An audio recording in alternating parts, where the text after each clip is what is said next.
So, MWBN, the Wow, Muslim Women's Business Network. it's been a hell of a journey, hasn't it? Well, being a Muslim woman in business, being a woman in business.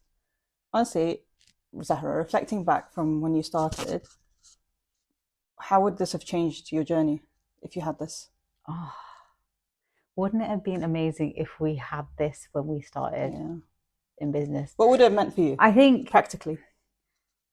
for me, on a personal level, when I started over 20 years ago, I was in a male-dominated industry. I was a hijabi, I was brown, I was a woman.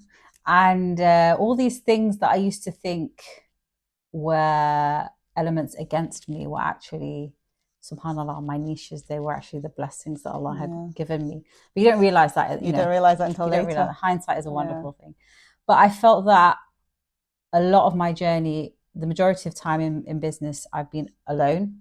There's no one to rant with, to have business support ideas. I've got a lot of, subhanAllah, I've got friends within the industry, which is great.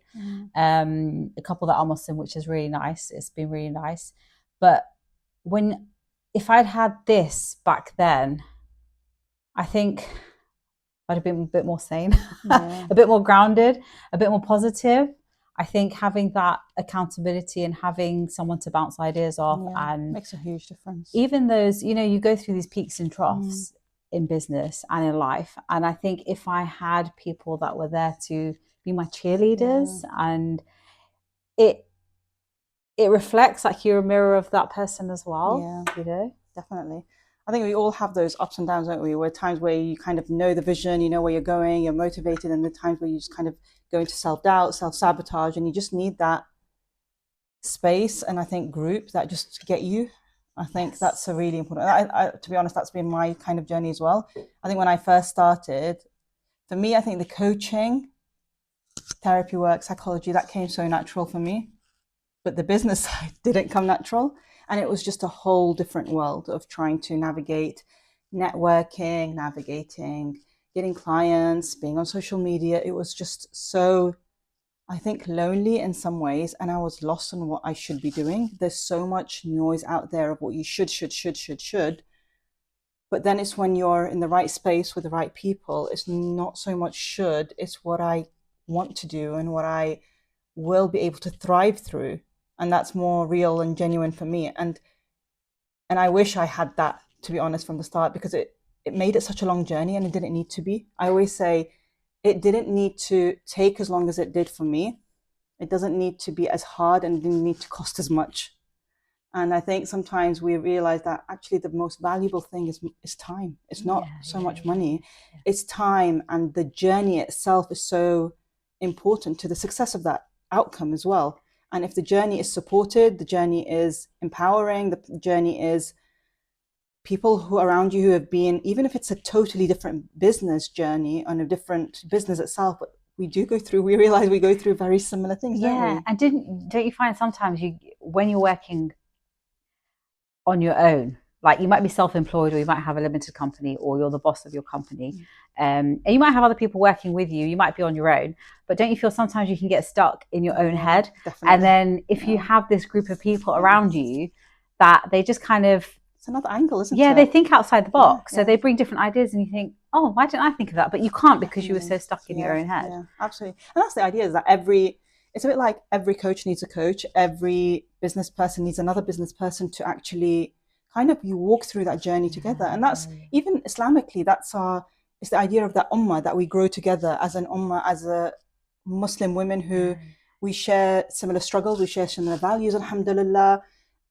We don't need to keep our faith sort of hidden. We don't need to be apologetic of what we can and can't do, because we're all in similar values. And that's so, so profound. It's literally priceless. I genuinely feel that. I have prolifically networked. I've been to so many different types. I know you have. I've been to so many different types of networks, and I've been to one-off networking events, and we've joined to memberships. I've been part of a membership. With both of us. And there's some rooms, most rooms, where I just think, okay, I can't go into there. There's like, culturally, religiously, for me, it doesn't sit right if it's in the evening and there's alcohol there. It's not really my space. It's, you know, some of the conversations that happen there, they don't fit with my values, even if they are women and their mothers. There's so many rooms, but for me, it's like, it's not quite the right room for me. And that's why we had that conversation. I think that's kind of like, that's what we've been friends for a long time, but I think we both realized that was the missing thing. And that's what we both really needed. And even the times we used to ramble about the business and we're like, why are we not creating the space? And alhamdulillah. And now I think now that we've got it up and running, alhamdulillah, I think we've both been so grateful, yet so astonished about how much women need this space. It's like you were saying to me, the membership you're part of, like it really did help you at the beginning of your journey in business. So grateful for it. But then again, there reaches a point where you think they're not the same. It's not the same values, not necessarily attracting the audience that I want, even for my own business, by the way. So, and then you learn to find your niche as well, I think, as you grow your business, and you need to be in the right space to attract that niche as well. So there's so many journey to that. But I always felt, even when I left that membership, it really, really helped me grow, really took me out of myself. I took myself seriously. I think once you realize you're investing in that commitment of a membership, you realize that I'm taking myself and my business seriously. And before that, I don't think I would have. And I probably didn't. There was always part of me that was fearful, oh, will this succeed? Is it worth me doing that? And then once you're committed to that, you're saying, I'm not going to let that go. That's it. It's a commitment. So I think it is. It's an amazing journey. Alhamdulillah, we're here.